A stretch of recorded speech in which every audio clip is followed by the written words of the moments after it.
Este episodio es impulsado por empresas con responsabilidad social. Viva Care, Bruna, Radia, Lomas Providencia Hospital, Doctora Lucy Méndez, ginecóloga y obstetra, Arella Abogados.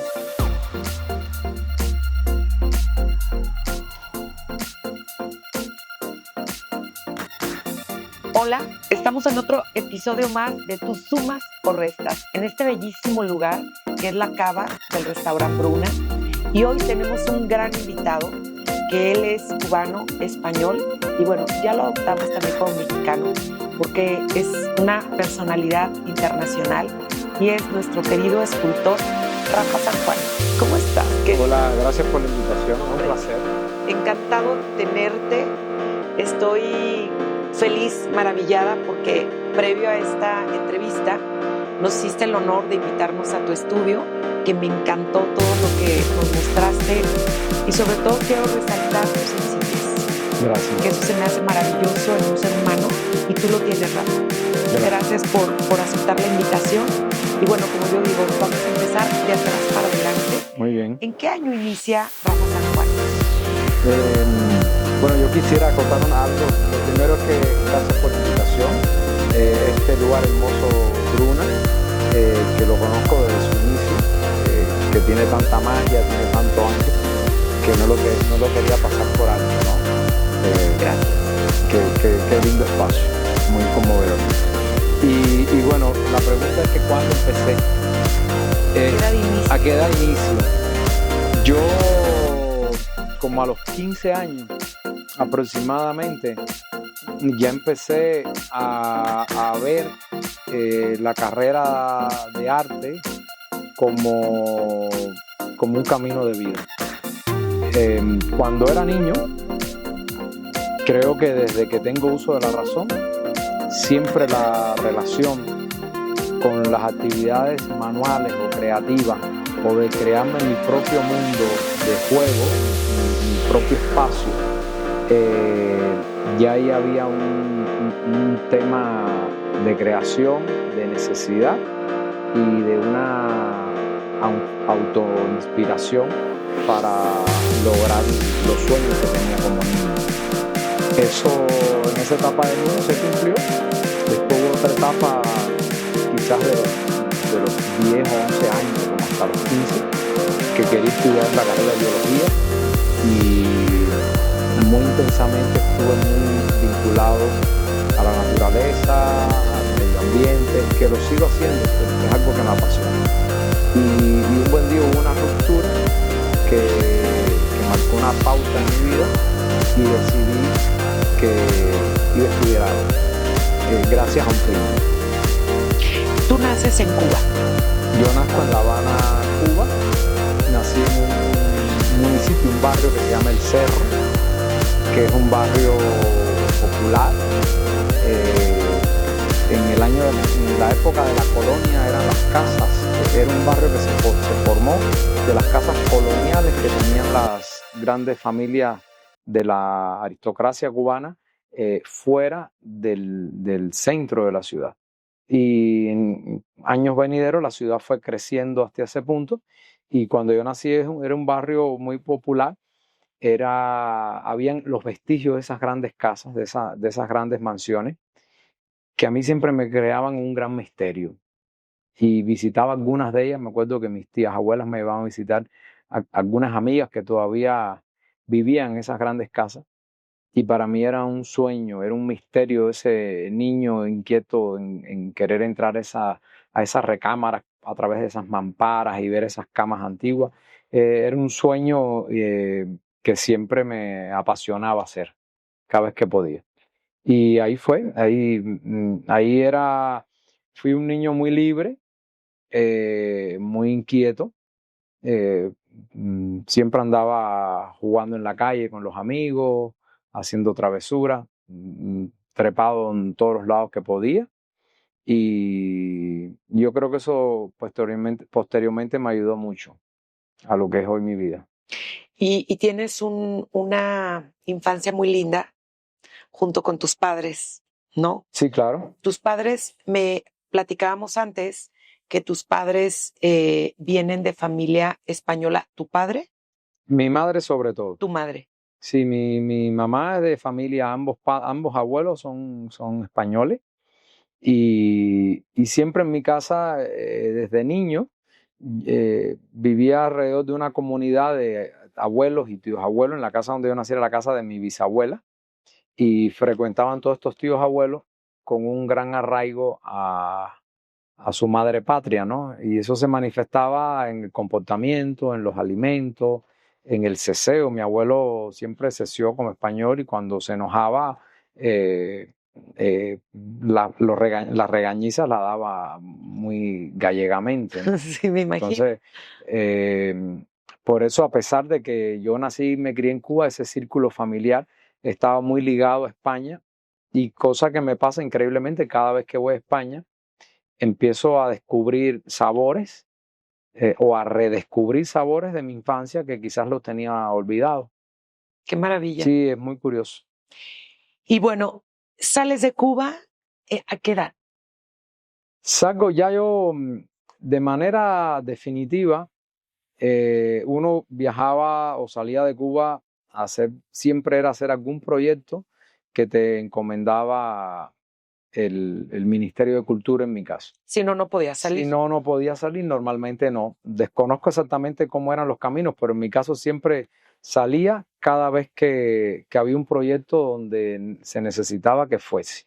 Y así me tocó empezar a conocer diferentes matices cada vez que viajaba.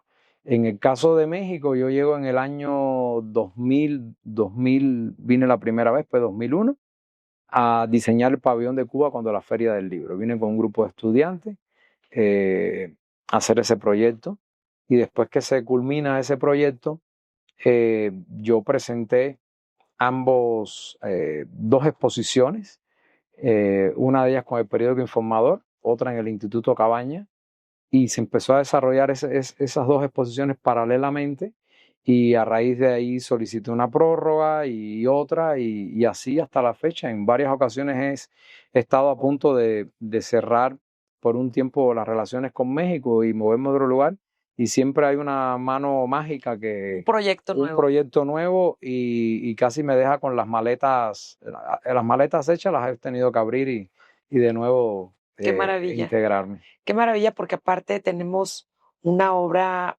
hermosísima. Platícame en cuáles son los puntos que tenemos aquí en Jalisco. Digo, vamos a empezar por Jalisco. Muy bien. Tenemos en varias partes de México tu obra. Muy bien. Bueno, aquí en Jalisco, porque Guadalajara, Zapopan, ¿no? Uh-huh. y municipios aledaños. Sí, aquí está una escultura muy, muy conocida que cada vez que me encuentro en algún evento casi siempre sale a relucir, que es la escultura de la serie Númenes que está ahí en Lázaro Cárdenas, justo al ingreso del puente Matute Remo. Uh-huh. Esa es una pieza muy icónica, es un homenaje a la mujer tapatía.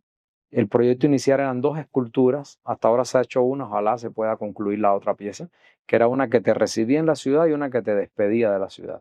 Qué hermoso. Sí. Bueno, pues hay que invitar al gobierno, ¿verdad? Por supuesto, yo estoy en la mejor disposición. Y esa pieza, cada vez que hay un maratón o hay algún evento que el público puede tener ese acercamiento, porque la pieza está en el centro del camellón, es difícil acceso peatonal, siempre encuentro muy lindas palabras, ¿no? y fotos que me mandan a los pies de la escultura, cosa que me llena mucho de alegría. Otro conjunto escultórico que se logró muy bien, que se hizo en un proyecto de arquitectura de Sordo Madaleno, es las salas tituladas Anhelo, que están en el Centro Comercial Andares, en el remate del Paseo Andares ante el edificio Hotel Hyatt, que es un conjunto escultórico que tenemos una octava ala que llevamos años tratando de colocarla en el edificio, pero es un tema complejo y ya estamos viendo dónde la vamos a poner, yo creo que pronto. Y es un proyecto que tiene que ver con los sueños, con las ilusiones, con la familia, con el vuelo, con la vida, con el más allá. No, pues invítanos. Por supuesto. En cuanto sepas, para poder promocionar. Por supuesto. Y estarte acompañando. Claro que sí. Y también hay un pie que me ha tocado ver, un pie gigantesco, también en Andares. Sí, hubo un pie, ya no está. hubo un pie que se emplazó justo en el momento de esta crisis llamada la pandemia, y es una pieza alegórica a los deseos de seguir avanzando y a los deseos de seguir caminando, a pesar de las dificultades y a pesar de todos los obstáculos que encontramos en la vida. Es un gran pie que está atravesado por 3 elementos metálicos que pueden ser lanzas o elementos punzantes que tratan de anclar a ese pie, pero al mismo tiempo, a pesar de su peso, su gran volumen, él está flotado en el aire y sigue soñando, sigue caminando y sigue dejando una huella. Por ese mismo concepto, el título de esa pieza es Avante. Se decidió en ese momento histórico donde teníamos tanta crisis, donde la fe y la incertidumbre se desmoronaba de una u otra manera, se decidió poner esa pieza ahí en exhibición con una leyenda donde fuera inspiradora sobre este hecho. Y así fue, y fue una pieza muy querida, ya tú la mencionaste, fue una pieza que marcó una etapa importante, histórica y para la ciudad y para el mismo centro comercial. Hay varios edificios que tienen también tu obra. Sí. Yo la primera obra pública que puse en México fue en el 2009 en un proyecto con el arquitecto Teodoro González de León, que conocí, le gustaba mi obra y yo admiraba muchísimo a él como arquitecto, como persona y toda su trayectoria y su experiencia. Siempre fue alguien que me dio unos consejos extraordinarios y con él hice un conjunto escultórico que se titula Viento del Norte, un poco en silencio, un homenaje a mi abuelo. Y son unas grandes manos que están flotadas también y están en Avenida Santa Fe, justo enfrente de uno de los edificios del arquitecto Teodoro. Para mí es una obra muy significativa porque fue la primera, es decir, la que dio paso a la obra monumental pública en México. Tienes también aquí en los edificios de Central Park unas preciosuras también. Sí, eso es un conjunto. ¿Cómo te inspiraste en este conjunto? Bueno, ese conjunto escultórico titulado Otoño fue en un momento de una transición de mi vida, por eso le titulé Otoño, que es como cuando se caen las hojas, ¿no? Y da paso a un momento frío y después a una primavera. Y ese fue un conjunto escultórico que tuvo una serie de evolución en el proyecto cuando se hizo. Era un proyecto que se empezó a hacer con un arquitecto, Arseny, que era el que llevaba todo el control, y era un conjunto de esculturas. Inicialmente eran un grupo de cabezas griegas o de inspiración griega, era el punto de partida. Cuando el concepto cambia y se tituló Central Park, para mí aquello no encajaba. Y yo empecé a tener días y noches de muchos pensamientos de qué cosa era para mí. Por supuesto, la referencia era el Central Park de Nueva York. Y a partir de ahí empecé a recordar mi experiencia con esa gran ciudad. Y una de las cosas, además de la arquitectura y demás, que siempre me llamaba mucho la atención, era la mezcla de cultura, de género y de razas que todas confluyen y que es el cimiento de esa ciudad.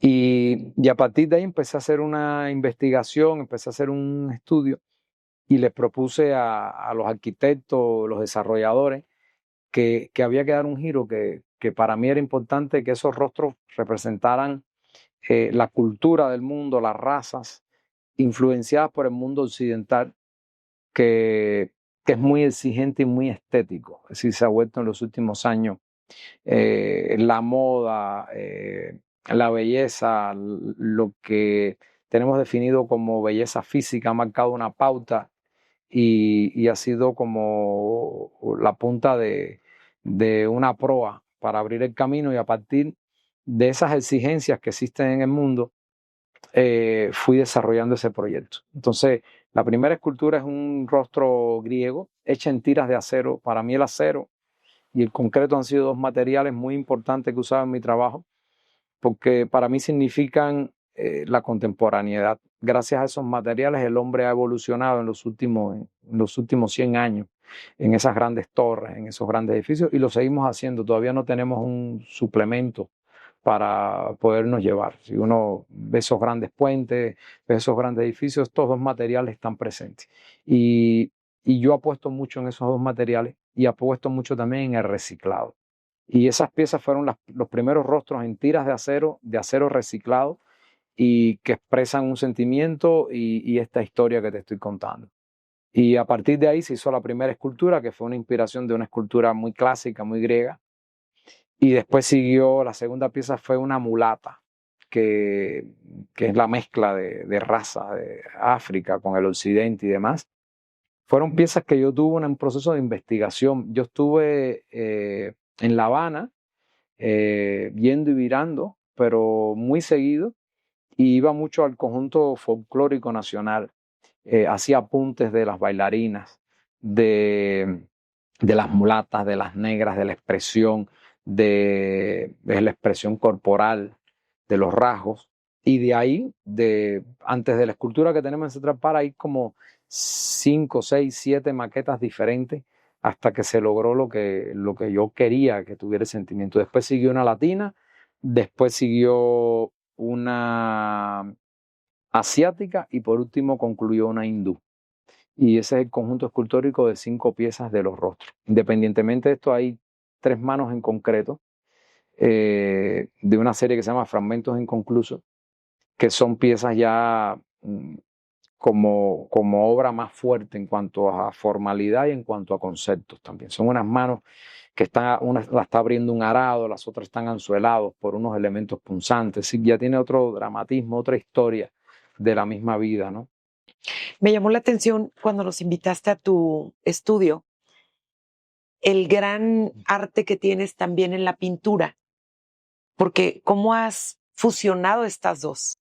¿Cómo has evolucionado tú ahora en este escultor, pero ahora el plasmar esta técnica tan diferente? Fíjate que desde que yo empecé a estudiar de manera tardía en la escuela. Uh-huh. Es decir, en Cuba normalmente en los años que se estudiaba arte o ciencia empezaba de muy temprana edad, de los 5 años prácticamente hacías la primaria en escuelas de arte y demás. Mis compañeros de estudio, la gran mayoría venían así. Yo no, yo entré como de manera abrupta, estuve 3 años como de oyente en la Academia de Bellas Artes, haciendo mi preuniversitario, y entré ya como haciendo la carrera universitaria en arte. Yo estudié escultura y dibujo y diseño escenográfico. En la escultura, en la carrera normalmente te dan mucho dibujo. Uh-huh. En el primer año tienes que saber pintar, porque te dicen, nosotros aquí no te estamos enseñando a pintar, nosotros estamos perfeccionando tu pintura, tu manera de pintar, pero no te queremos enseñar a pintar. Y yo tenía pues muy mala experiencia como pintor porque no dominaba las técnicas. Y entonces, para mí la pintura es una manera de expresión muy cómoda, y siempre lo hago en procesos entre escultura y escultura. Cada vez esos tiempos se acortan. Relax, sí, podríamos decir. Sí, es un momento de experimentación que cada vez lo he hecho menos y realmente tengo, no sé, muchos bocetos para hacer en pintura, porque la pintura te permite experimentar mucho. Uh-huh. Y si algo no funciona, lo tapas y me encanta esto. Y para mí los cuadros solamente pintados o dibujados nunca me satisfacen. Siempre le quiero poner algún elemento. Siempre estoy pensando en elementos tridimensionales para coserles, ponerles algo de acero. ¿Cuál es la técnica que más utilizas? Yo uso mucho la técnica mixta y te explico por qué. Uh-huh. Porque para mí es más importante el sentido expresivo de la obra. Para mí es más importante lo que yo quiero decir que la técnica. Entonces, si para mí un cuadro lo quiero hacer con cenizas, porque a lo mejor esas cenizas para mí significaron algo, o fue el vestigio de la ruina de una experiencia propia, esa ceniza es portadora de un contenido que eso yo lo quiero plasmar en la obra, a pesar de que no existe una técnica. Y si después puedo calzarlo con el óleo o con algún otro efecto, lo hago. Pero para mí la esencia de la obra en sí es eso, es decir, es más que la técnica, es lo que diga el material y lo que exprese la obra en sí. Entonces, yo constantemente, como muchas veces yo mismo pienso y digo, bueno, yo nunca ni sé lo que hago, porque experimento cosas y llego a resultados a veces inesperados, y después cuando lo vuelvo a hacer en años no sé ni lo que hice, la verdad, tengo que volver de nuevo. Pero para mí, la obra en sí es lo que me importa más que la técnica. Y la pintura es muy noble para experimentar eso. La escultura es mucho más soberbia y mucho más celosa. Y si tú no pones un elemento bien puesto, se cae. Y cuando es una pieza muy grande, eso puede provocar daños significativos. Entonces, en la escultura tú tienes que pensar muy bien lo que vas a hacer a través de primero dibujos, muchas veces después a través de cuadros, y después muchas veces siguen las maquetas y después siguen las esculturas. Entonces, es un proceso más premeditado para llegar a ese Y de resultado. años, o sea, eso Y de me años. impactó. Y de años. Porque Y de ahorita años. estás haciendo precisamente una medusa Correcto. con unas víboras que nos tocó ver en tu estudio a Lucy y a mí. ¿Cuánto tiempo llevas haciendo este? Bueno, casualmente yo estuve revisando fotos y encontré una foto de mi hijo con una pitón de hace 2 años y medio. Uh-huh. ¿Qué quiere decir esto? Que hace, yo creo que 2 años y medio, casi 3 años, empecé con ese proyecto. Y yo siempre digo que la naturaleza, para mí la naturaleza es la gran escuela, es la maestra suprema. En la naturaleza está todo, están las conjunciones de colores, de volúmenes, de belleza, y nada más que hay que saberlo ver. Si sabemos observar, ahí encontramos todo. Y yo no quería hacer nada hiperrealista ni nada, pero sí quería investigar el punto de partida. Y el punto de partida me llevó con un amigo muy querido que es herpetólogo, que tiene un sinnúmero de serpientes, y empecé a manipular la serpiente, que ya yo tenía relación con la serpiente anteriormente en mi vida, no era algo ajeno, pero empecé a estudiarla o a observarla eh, como elemento escultórico, las texturas, cómo comían, cómo abrían las bocas. Y por supuesto empecé a vincular a mi hijo mucho, y en mi casa hubo etapas que durante meses siempre hubo serpientes. Es decir, hubo unas pitones bolas, unas pitones reticuladas, hubo unas boas, nunca serpientes venenosas, pero y fue una etapa para los niños muy linda, y para mí muy interesante porque se te escapaban y tenías que buscarlas. Y a partir de toda esa investigación, la etapa de la serpiente o de estas que tuviste se pospuso porque yo las modelé, se le hizo molde, se adaptó la composición. Después cuando tú empiezas a ver, existen, no sé, más de 300 especies, no sé la cantidad exacta, pero muchísimas diferentes, y dentro de cada especie hay variedades como nosotros los humanos, que somos humanos, pero todos somos diferentes. Igual ocurre con ella. Y entonces ha sido un proceso largo y es una pieza que llevo más de 2 años y medio. ¿Qué dimensiones tiene esta pieza? Yo creo que esa pieza, cuando quede concluida, debe estar entre los 6 o 7 metros de alto.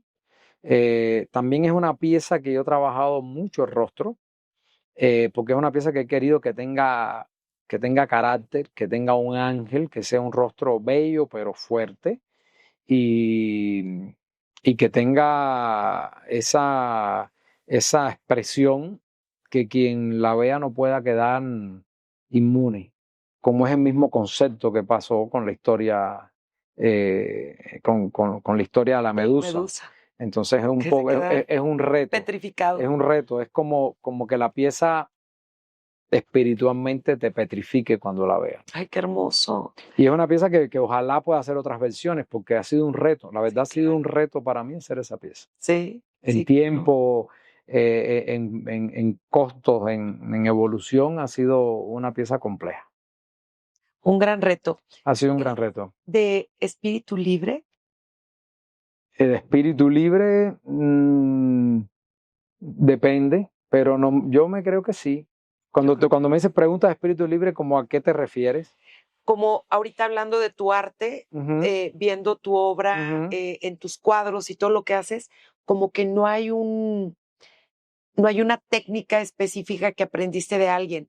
Tú le pones lo que tú quieres y de repente veía hilos y de repente todo el mundo, la pared que tienes de corazones, o sea, no hay algo igual a nada. En ese sentido, sí, mira, a mí, a pesar de que trato de ser disciplinado y trato de tener una rutina, yo me doy cuenta que me atenta contra mi persona. Yo, tener días diferentes para mí es muy enriquecedor. A pesar de que yo tuve maestros que eran muy disciplinados en los horarios de pintar.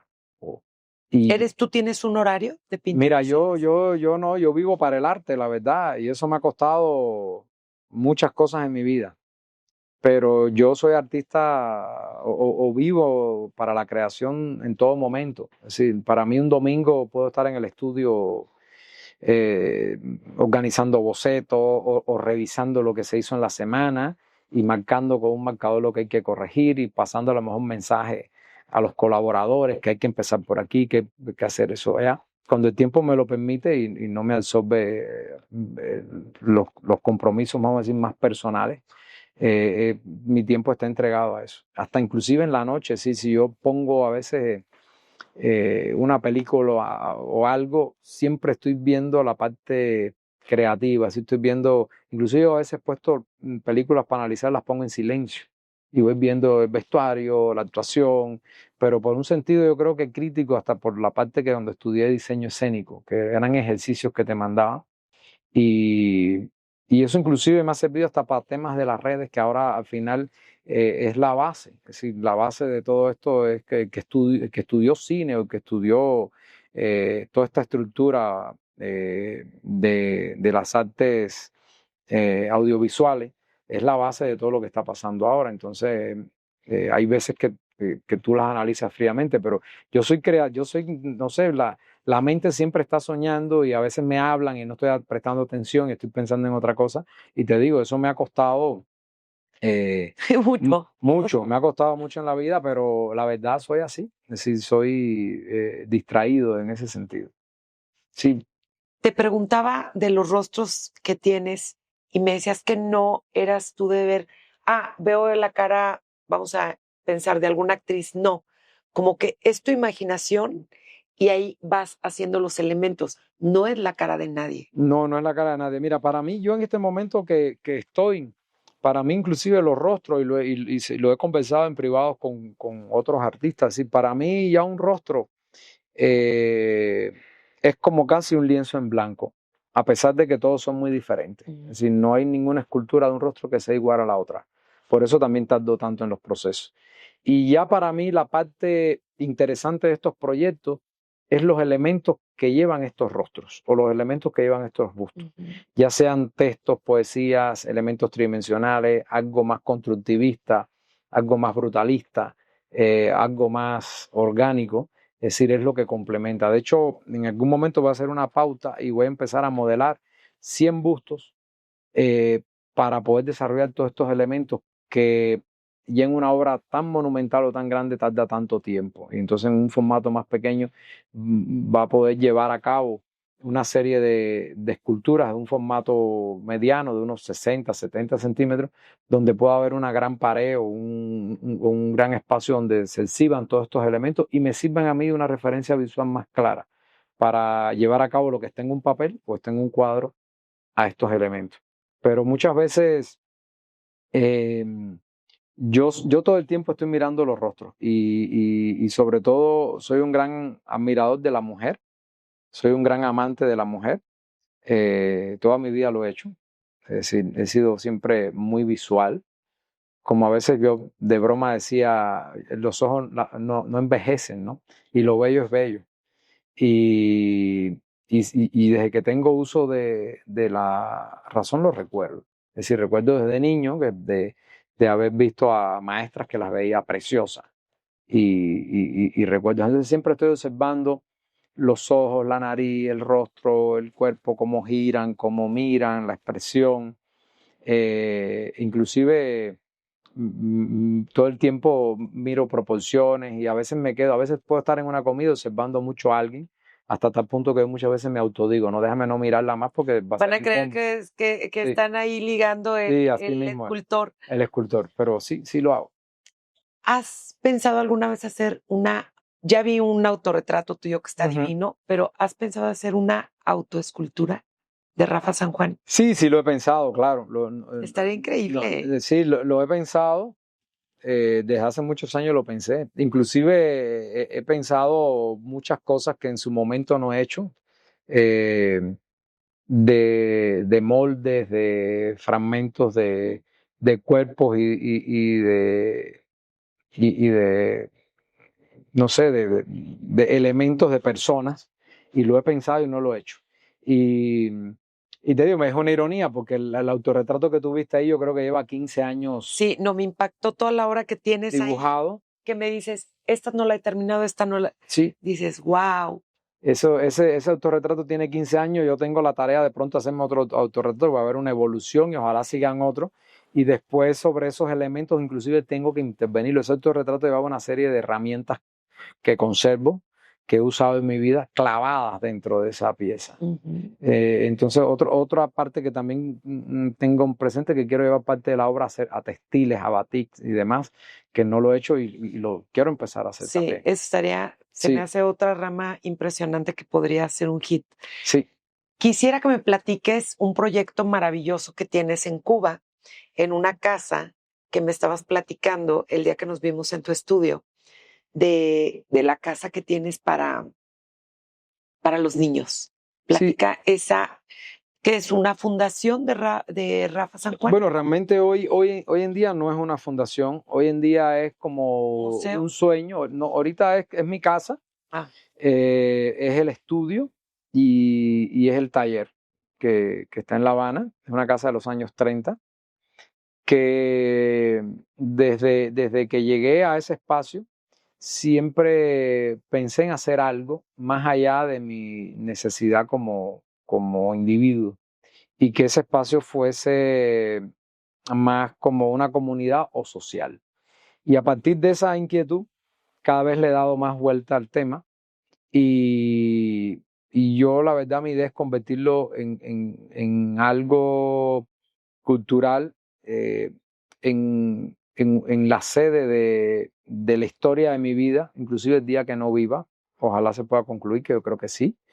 Y quede ahí el testimonio de todas las obras públicas de mi carrera a través de bocetos, fotografía, maquetas, y pueda ser parte hasta réplicas, ¿no? Y réplicas, sí. Realmente todo va a tener que ser muy escueto y forma porque hay mucha obra grande en muchos lugares del mundo, pero la historia es que, es decir, lo que a mí me apasiona, ojalá lo logre hacer en vida y que quede para la ciudad y quede para los turistas y quede para los visitantes. Claro, que en cualquier parte de alguien que esté de Guadalajara, vamos a suponer, Claro, y que vayas a hacer turismo. La Habana, dices, esta obra yo la Y yo no sé cómo funcionará porque ya el mundo va tan rápido. Me imagino yo que a lo mejor ya antes de ir hay un QR o existe otra cosa más sofisticada donde sí sabes que existe un Museo San Juan y ves y dices, tengo una escultura de él en la ciudad y quiero visitar el museo. Y el museo puede tener quizás desde objetos personales, desde estas cosas que llaman la atención, que siempre llama la atención ver, hasta todos los proyectos que se han realizado a lo largo de la vida, que ya hay mucho. Es decir, ojalá y no me muera mañana, pero ya hay mucha obra. Hay un testimonio. Entonces, un poquito esa es la idea y al mismo tiempo también quiero llevar a cabo talleres y proyectos para niños, que para mí yo creo que eso es como crear sueños, como dar inspiración y crear esa ilusión a grupos de niños, no sé, entre 5 y 10 años, donde todavía tu alma, tu sentido creativo, tu sentido de opinión es tan ingenuo. Y lo que pasa en esa etapa de tu vida queda muy marcado.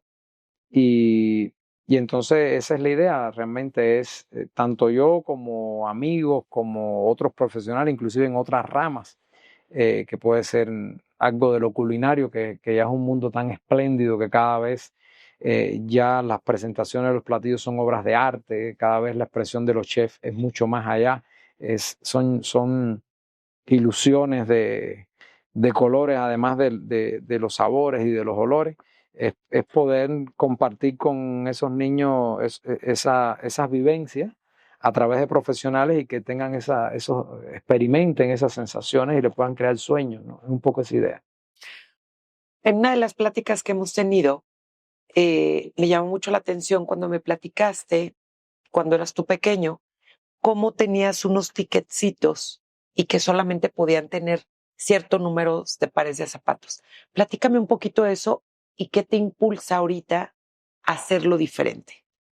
Sí, eso era una forma, pues así se vivía. Y yo, Ya no se vive así. no, ya son, es otra historia. Es Yo otra creo que eso historia. habría que dedicar una charla a eso. Pero en la época que yo era niño, había una estructura que se llamaba básico, no básico y dirigido, que eran unos juguetes que te vendían subsidiadamente cada año. Y yo no recuerdo muy bien, pero existía creo que una tabla y de acuerdo si tu cuadra te tocaba el número 1, número 2 y así eran los juguetes que te tocaban. Pero yo sí te quiero acotar algo. Yo increíblemente de que esto era así, eh, por razones que inclusive no sé, yo fui un niño muy feliz. Yo creo que la libertad de andar en la calle y andar corriendo para todos los lados De no tener miedo. de no tener miedo, eh, inclusive era un momento donde yo en lo personal, te digo, además que me metí hasta en lugares recónditos, que hoy por hoy lo miro y digo, y qué yo hacía metido ahí. No sé, llovía y se llenaban las calles de agua y yo nadaba por abajo el agua sucia, hedionda, y por supuesto mis padres ni nadie sabía, pero yo ahí andaba. Entonces, a pesar de eso, yo creo que eso inclusive ayudó a crearme más este mundo que yo te comenté hace un rato, de crearme esta serie de objetos y de sueños y de inconformidad. Yo recuerdo que mi abuelo me ayudaba a hacer estos juguetes y me lo hacía de una manera muy rudimentaria. No sé si me hacía un cañón, era un pedazo de madera cortado con un cuchillo, yo quería que no, que el cañón estuviese torneado con las perforaciones, con las proporciones. Yo creo que cuando se lo decía a mi abuelo, creo que me miraría así como diciendo, ¿qué le pasa, no? Este chiquito está jodiendo mucho. Y entonces, a pesar de que habían esas limitaciones y esas o escaseces, no habían otras referencias y dentro de esa estructura, pues realmente fuimos muy felices, tanto yo creo como los amigos que convivíamos, ¿no? ¿A qué le tienes miedo ahora? Pues yo no le tengo miedo a nada, yo no pienso en los miedos, pienso más en los sueños, pienso más en las ilusiones, pienso más en el legado que puedo dejar, pienso en la felicidad, pienso en el amor, pero no pienso en los miedos. La verdad, no, no, nunca he pensado en los miedos.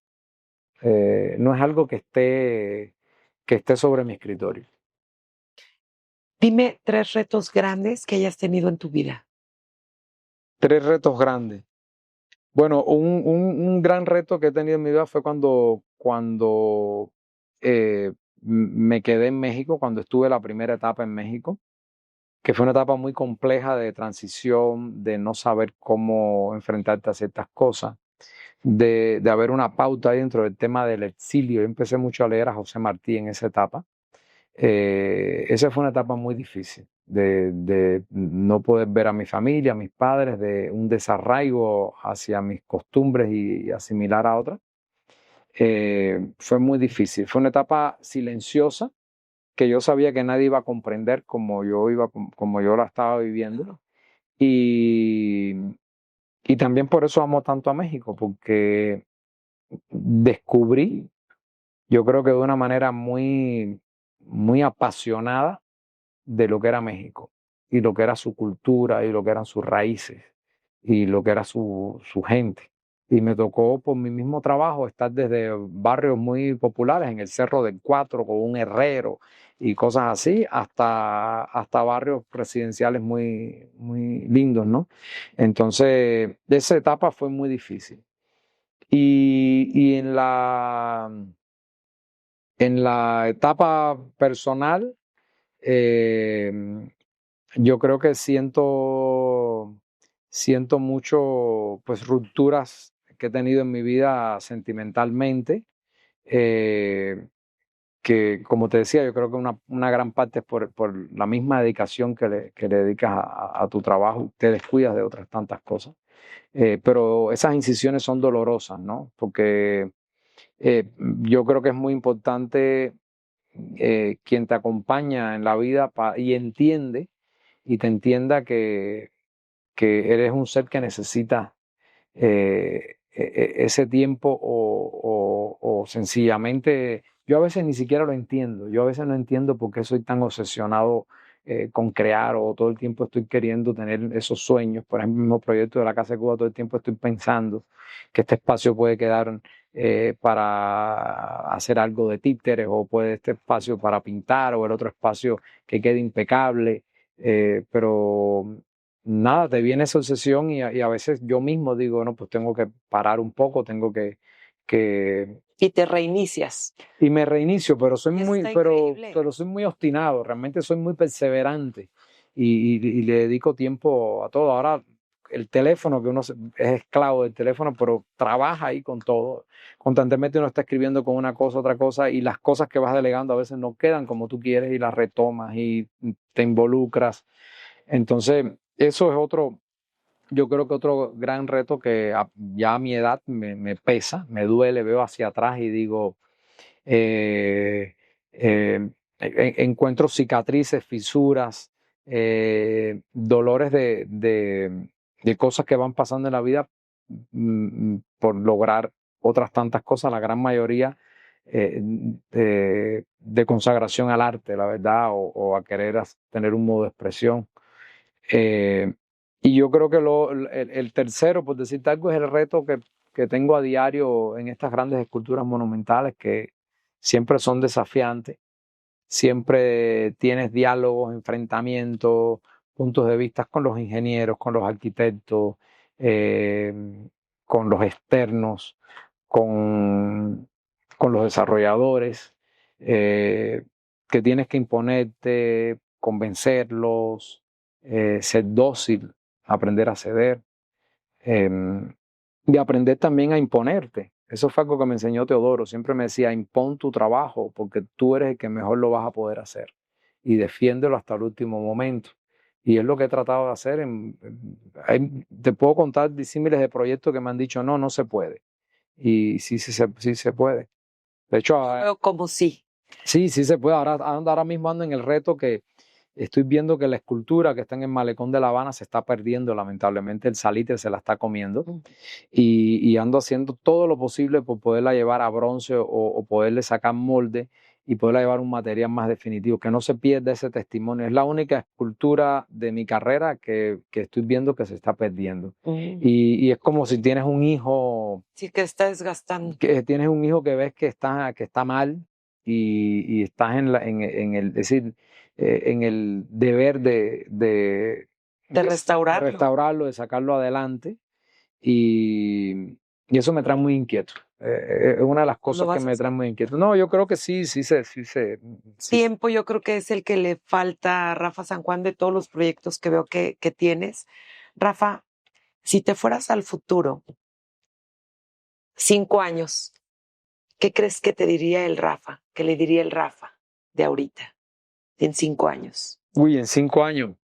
Adelante. Adelante. Fíjate que yo me he sorprendido en los últimos años de mi vida lo rápido que va el tiempo. Ya a veces... ¿O será porque nos estamos haciendo grandes? Sí. Porque antes no pensábamos en eso. No. Para mí yo me acuerdo, sí, ya ahora tú me dices, no sé, los 3 años de preuniversitario, algo así, y es lo que me estás haciendo en escultura. Sí. Exacto. Entonces, y antes era muy dilatado. 5 años para mí no es casi nada. Cuando lo ves en foto, es decir, o ves el pasado, o veo a mi hijo, que ya tiene 10 años, con 5 años atrás, que era otra cosa. Qué guapísimo Nicolás. Ah, sí, es Nico solo, es Nico. Nico, a mí, yo quería poner algo muy concreto. Ah, ok. Y lo debatimos en un momento, su mamá y yo, y decidimos Nico. Ah. Y me gusta mucho. Pero sí, en 5 años para mí es muy pronto. Ojalá, la verdad no tengo ni idea, pero ojalá sean, es decir, ven nuevos retos, ven nuevos logros. Como siempre digo, ser mejor persona. Para mí lograr cada vez ser mejor persona me da paz espiritual. Y No siempre uno lo logra. Pero estamos siempre trabajando. Pero trato de serlo. Trato de serlo. Trato de cada vez que me hablan de un proyecto dar lo mejor en sí, cada vez que me hablan que si puedo estar en un espacio para cortar un listón, trato de estar. Cuando puedo hacer algún proyecto con niños, cuando alguien me visita, trato de dar lo mejor de sí, ¿no? Creo que cada quien se lo merece. ¿Cómo suma Rafa San Juan? Bueno, yo todo el tiempo estoy tratando de hacer lo mejor que puedo. A veces lo logro mejor, a veces no lo logro mejor, pero no me gusta decir pero. Sin embargo,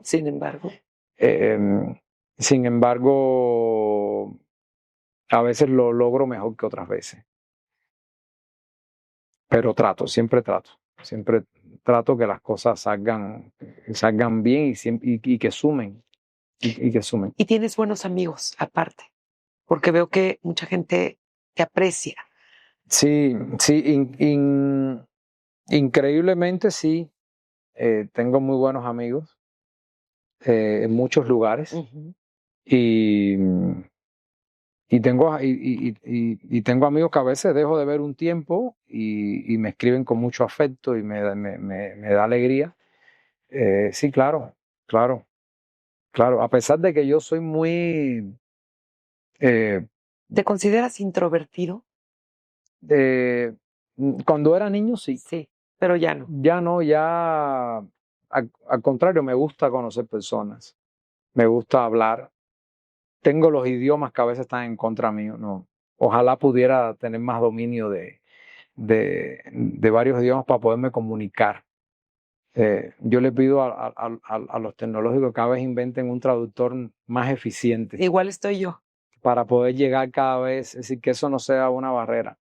Y fíjate que yo creo que una de las cosas que, no sé, a veces, en el caso de las artes plásticas, que no es el caso quizás de las artes escénicas, la obra plástica tiene un lenguaje universal. Y tú haces un cuadro y quien sea, de donde sea, tiene un diálogo, una interpretación y un entendimiento. Es decir, lo lee, no importa de dónde sea. Y quizás, yo no sé si es que desarrollas eso más y te queda menos energía para desarrollar. Y me pasa que yo he llevado obras a exposiciones y me han llegado personas a preguntarme que me han hablado en inglés, que me han hablado en francés, que me han hablado, y en el mismo día, en el mismo momento. Y quizás la manera de tú expresar lo que tú le quieres decir, aunque mi opinión siempre es que la obra tenga su propio diálogo y de acuerdo a la visión del espectador y lo que experimente con la obra, ahí está ese conjuro que yo creo que es el ángel que tiene. No soy de que necesito hacer esto y voy a escribir un libro para que entiendan. No, a mí me gusta que cada quien interprete y entienda. Yo le puedo dar mi punto de vista o escuchar, pero creo que el arte, al ser tan universal, te permite dominar ese idioma y sin embargo tienes una déficit en esa comunicación, que ojalá y los medios cada vez nos permitan más tener esa manera de expresión. Como estábamos hablando hace poco, hay que llevar un traductor cuando te inviten a hacer un proyecto y claro, es válido cuando tú vas a estas grandes convenciones que de las Naciones Unidas, igual, pues claro que tienen que haber. Y que tu obra ya está en muchas partes del mundo, que eso es maravilloso. Sí, eso ha sido un objeto que me he propuesto en los últimos años, que he querido que las piezas queden para un legado universal. Y como individuo, como artista y como ya ciudadano del mundo, que casi que me considero, cada vez que aparece un proyecto para un espacio público o un espacio privado, pero con apertura al público, le presto sumo interés.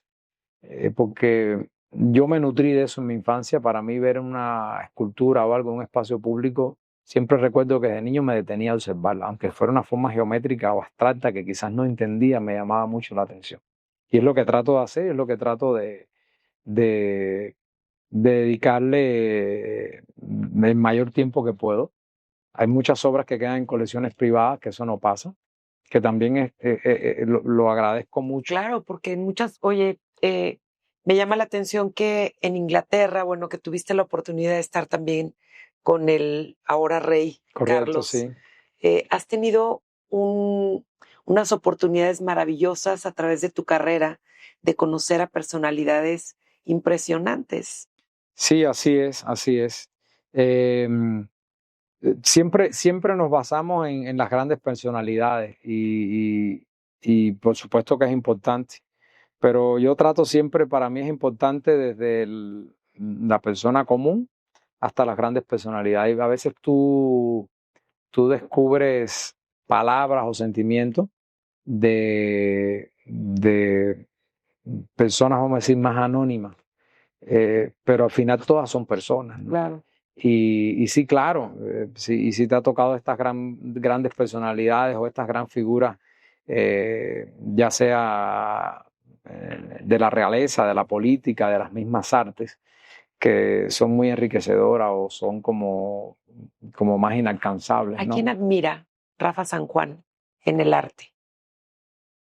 Uy, yo miro a muchos, no quisiera decir un nombre, pero a muchos, a muchos. Yo cada vez que voy a museos, a exposiciones o veo proyectos, claro que tengo líneas muy puntuales de la historia del arte, tengo líneas muy puntuales de la literatura, eh, pero la verdad, yo lo que más amo es la naturaleza. Es decir, yo amo el silencio, amo cuando escucho la brisa, cuando llueve, eh, cuando se escucha el mar. Cuando era más joven buceaba, me encantaba tener esa relación, ese silencio con ese medio. Eh, para mí yo creo que esa es mi mayor inspiración, a pesar de que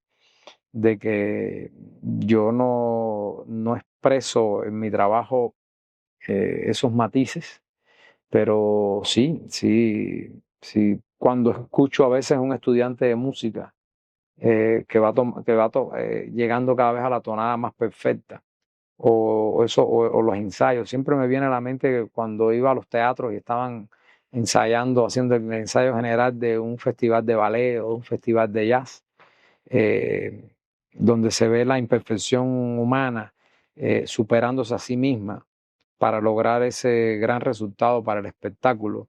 Eh, para mí siempre fue una experiencia fascinante. A mí siempre los ensayos, estar atrás de bambalinas, en una etapa muy joven de mi vida que me tuve ese privilegio, eh, eso lo amé. Entonces, esa virtud del ser humano, cuando la virtud es para sumar y conjugándose con la naturaleza en sí mismo, creo que en mi opinión es como la máxima admiración. ¿Qué mensaje te gustaría dejar a todos los jóvenes que quisieran llegar a ser como toda la escultura tan monumental que has estado logrando? Yo creo que algo que ha sido difícil de manera eh, implícita, porque no creo que ha sido, es decir, cuando la volteo para atrás, no es que no es que ha sido difícil, pero la perseverancia, yo creo que es un elemento eh, difícil, por decirlo de alguna manera, pero te ayuda a tener esos grandes resultados y el tiempo te lo va dando. Eh, y no todos los días son de victoria, no todos los días son de luz. Dentro de los días de luz hay muchos días de sombra, pero tendemos a ver la luz solamente. Uh-huh. Y esa perseverancia de dar ese paso cada día en esos días de sombra, en silencio o en tu ser, yo creo que ese ánimo es el que yo le quisiera decir a los jóvenes que hay que concentrarse en lo que quieren, visualizar sus metas y y ser perseverantes. Sin cada día lograr metas a corto plazo, a mediano plazo, y hacer lo que amen y lo que les guste. Yo creo que ahí está el secreto, ¿no? Sí, porque finalmente el proceso es lo más interesante y logras a veces 3 años, porque tú dices, bueno, ves una escultura de Rafa San Juan, pero ¿cuánto tiempo te llevó a hacerla? Sí. Eso es lo interesante, ¿no? No, y hay procesos, es decir, cuando yo aprendí a soldar en talleres de pailería con paileros y soldadores muy buenos, porque hubo una etapa que para mí era importante saber soldar o doblar los metales y demás y demás. Y aprendí también el oficio de la carpintería con un tío abuelo que ya no vive, que era como mi papá, y me iba a pasar las vacaciones con él. Y te digo, muy curioso, porque a pesar de que me gustaba mucho ir y jugaba, yo pasaba muchas horas en su taller de carpintería. Él era plantillero más que carpintero. Y, y yo quería dominar la técnica, quería ensamblar y quería tallar. Y eran retos que yo mismo me proponía, que después con los años, claro, son herramientas. Y cuando veo a alguien haciendo algún oficio, sé si lo está haciendo mal o bien. Una vez a mí en una entrevista me preguntaron esto de la música, me hablaron de la música, que si yo oía música en el estudio. Y claro, yo antes, cuando se escuchaban los CDs y demás, y no estaba la presencia de estas grandes obras monumentales, siempre escuchaba música cuando estaba trabajando. En los últimos años, muchas veces la música es el sonido de las herramientas. E increíblemente yo, por el sonido de cada herramienta y lo que están haciendo, sé si la están usando bien, mal o en qué proceso están trabajando. Y si yo estoy en un proceso, por decir algo que no se está lijando, yo sé el sonido de la esmeriladora con un disco de lija. Yo digo, ¿por qué están lijando si no toca? Y eso me permite, a pesar de que estoy en la parte más íntima del estudio, donde quizás estoy modelando una maqueta, darme cuenta que algo no está bien e incorporarme al proceso de ejecución. Y me ha tocado etapas que las piezas están atrasadas y me toca ir sábado y domingo adelantar soldaduras. Y me ha tocado etapas que me toca doblar el metal,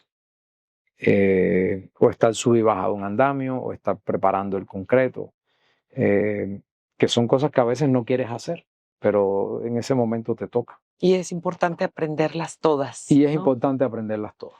Ay, Rafa, pues estoy emocionadísima de esta entrevista. Me encantó conocerte un poco más y que sobre todo toda esta fase de personas que suman y que nos inspiran a seguir sumando, tú eres un gran ejemplo de aprender de ti y de, como digo yo, si sumamos, multiplicamos. Es correcto. Muchísimas gracias. No, gracias a ti, gracias por la invitación y feliz de estar aquí contigo. Desde que me lo dijiste me dio mucha alegría y que esto llegue a las manos de todos, al corazón y le sirva más que un testimonio, que le sirva como una referencia a la vida, a los sueños, a seguir creciendo, a seguir sumando. Muchísimas gracias. No, un placer. Este episodio es impulsado por empresas con responsabilidad social.